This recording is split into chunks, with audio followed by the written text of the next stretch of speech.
three basic questions that I want everybody to think about when they come to any aspect of history.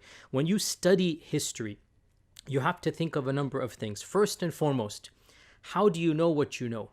How do you know what actually happened? And this is the branch of historical epistemology, right? How do you know the facts? How do you know exactly what happened in the year 50 Hijrah, right? How are you going to, or if you're studying the Civil War of America, or if you're studying the Spanish Inquisition, whatever you might be, you need to know the sources and the pros and cons of every source, and which source is weightier than other sources, and how you're going to sift through the biases of the authors of these sources. So you have a historical epistemology, right? That is a study of the sources of that particular era, that particular incident, and weighing which of these sources is more authoritative. Why is it more authoritative? What is to be done in the case of a clash? So a lot of times all of those sources will agree. For example, Hussein radiallahu an was massacred at Karbala. Okay, we know it happened in the year 61 Hijrah, the 10th of Muharram. That is an undeniable fact, okay? Now, how about if they don't agree?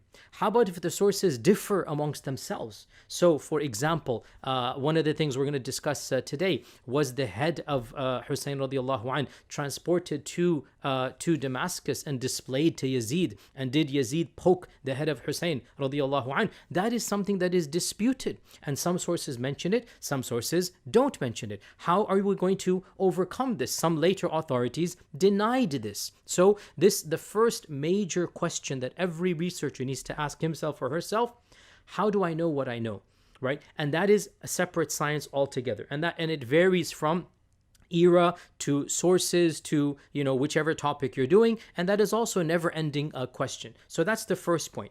After you've answered the first question and you go through your sources, you as a researcher are going to have a skeletal line of events. This happened, this happened, this happened. You now have a set of what you consider to be facts. Now do understand and do realize that your set of facts are going to be different from other researchers who have a different epistemology as they reach the same sources or as they read the same sources, right? So you're going to have a narrative of what took place, and another researcher, he's read the same books as you, but his epistemology is slightly different. He has weighted the authors different than you, and so he might have a slightly different version of events, right? So before you even move to level 2 or 3, you first have to see, okay, what is my understanding of history? What exactly happened? And how do I know that happened? So that is the first question, historical epistemology. The second, after you've done that, what you do after that as a researcher, as an academic, as a thinker, what you do after that is you do a historical analysis, or we can say, how do we interpret what happened? So the first question, how do we know what happened? These are a set of facts.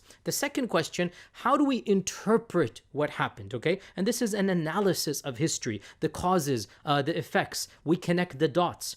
We wonder about motives. We wonder about influences, internal or external. And these analyses are not facts. They are your or any researcher's interpretation of the facts, okay? And here is, again, we have to be very honest here, is that our interpretation of the facts, a lot of times it stems from, or it is affected by, our worldview, our paradigm. So again, let me be very simplistic. You will all understand.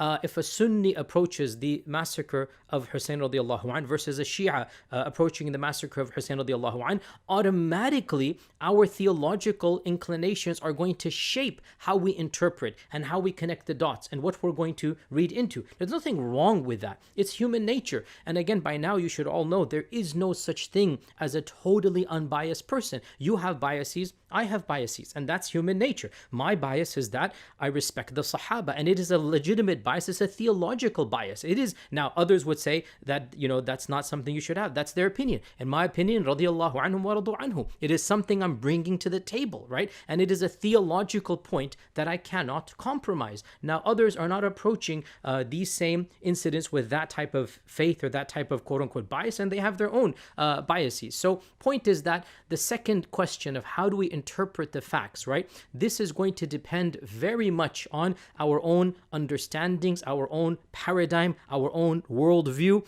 and Also, even if worldviews are exactly the same, in the end of the day, it is a bit of an extrapolation. Like, how do we know the motivations? How do we know maybe a cause was there and we are not aware of it? Or we're making a cause that wasn't a cause? Or we're creating an effect that is not quite an effect? So there's going to be an element of dhann, an element of, presumptions when it comes to interpreting historical events, okay?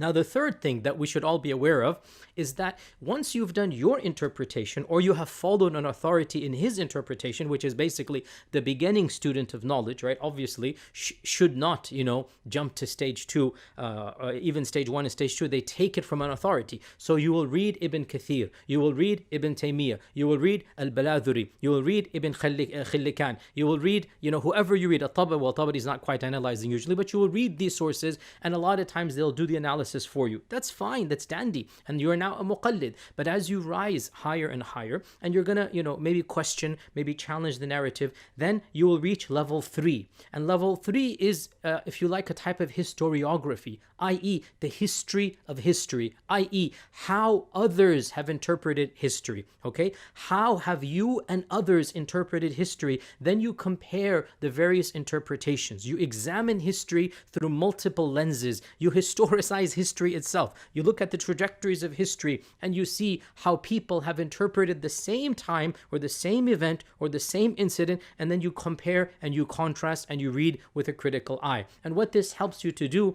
is to make you understand what are the areas of convergence, what are the areas of divergence, where does everybody agree, where does everybody disagree. And this is especially helpful to understand controversies, and especially if you wish to engage in constructive dialogue with the other, with other trends or with other interpretations.